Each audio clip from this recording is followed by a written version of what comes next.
नमस्कार, मैं सतीश कुमार STR खेती में एक बार फिर से स्वागत करता हूं। धान की फसल यदि गोभ की अवस्था में है या बालियां निकल आई हैं, तो दोनों अवस्था में हम एक ऐसे काम करेंगे जिनसे हम धान में होने वाले नुकसान से बचाव कर सकते हैं और उत्पादन भी हमको बढ़िया मिल जाएगा। पहला काम जो हमको करना है तो धान में गोभ की अवस्था यानी बालियां निकलने की अवस्था के पहले करना है। जो 0050 उर्वरक आती है NPK के रूप में मार्केट में आपको आसानी से मिल जाएगी। इसकी आप 1 से 1.5 किलोग्राम मात्रा लेकर 150 लीटर पानी में मिला करके स्प्रे कर दें, तो इससे दाने का अच्छी तरह भराव होगा, दाना का वजन बढ़ जाएगा और दाना चमकदार होगा। यदि आपने बुआई के समय या 40 से 45 दिन पर धान में पोटास दिया है या 05234 का भी स्प्रे किया है, तो उसके बाद भी ये स्प्रे आपको करने से इसका फ़ायदा आपको एक्स्ट्रा ज़रूर मिलेगा। यदि आपने 0050 का भी स्प्रे पहले कर दिया है, यदि ज़्यादा दिन पहले 8 से 10 दिन पहले ही स्प्रे किया है, तब आपको स्प्रे करने की ज़रूरत नहीं है। लेकिन यदि आपने अभी तक स्प्रे नहीं किया है तो आप इसको स्प्रे करके इसका लाभ ले सकते हैं। मात्रा हमने पहले ही बता दिया है। इसको केवल आपको सिंगल यूज करना है, इसके साथ ना तो आपको किसी कीटनाशक को मिलाना है ना तो किसी फफूंदनाशक को मिलाना है, तभी आप इसका अच्छा बेनिफिट ले पाएंगे। दूसरी चीज़ जब आती है धान में बालियां, तो बालियां निकलने की अवस्था में आप देखते होंगे कि धान में बहुत से कीट लगते हैं।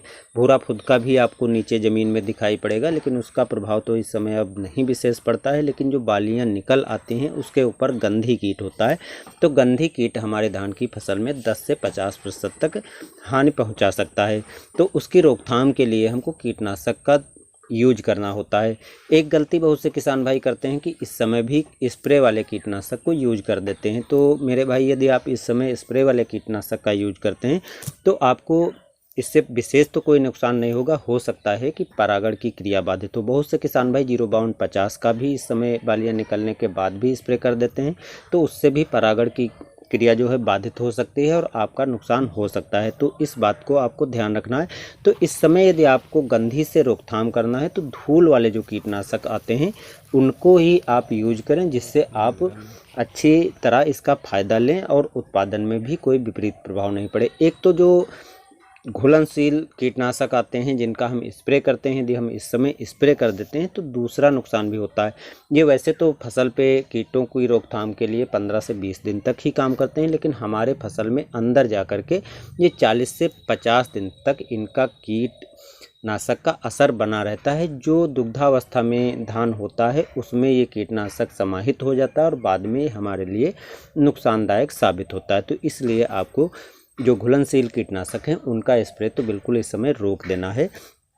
दूसरी चीज़, जब आप इस समय गंधी को रोकना चाहते हैं तो कुछ ऐसे धूल वाले कीटनाशक आते हैं जिनमें से आप किसी एक को यूज कर सकते हैं, यानी छिटकुआ बीज से बुआई कर सकते हैं।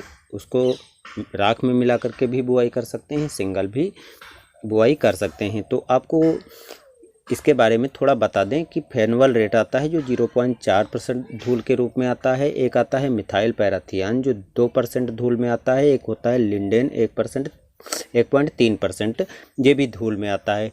तो इसकी मात्रा इसमें से कोई एक मिल जाए या तीनों में से कोई एक ही यूज आपको करना है। 6 से 8 किलोग्राम 1 एकड़ में यूज करना है। आपके खेत में किस प्रकार से कम गंधी है या अधिक गंधी है, उस प्रकार से डोज को कम या अधिक कर लेना है।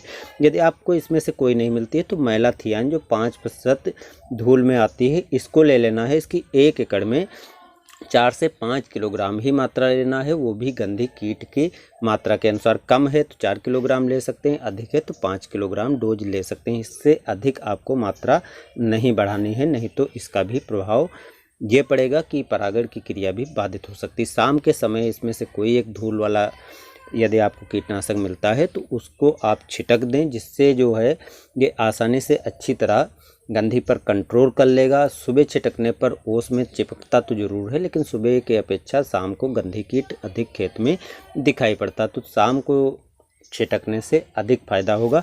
दूसरी चीज़, यदि बरसात भी हो जाती है तो ये पौधे के ऊपर पत्तियों पर चिपक जाता है, तो इससे जो है बरसात होने पर भी ये कीटनाशक अच्छी तरह काम करता है। जबकि जो घुलनशील कीटनाशक होते हैं बरसात होने पर उनका असर कम हो जाता है या उनका रिजल्ट अच्छा नहीं आता है। आज के लिए बस इतना ही, मिलते हैं नई वीडियो में। धन्यवाद।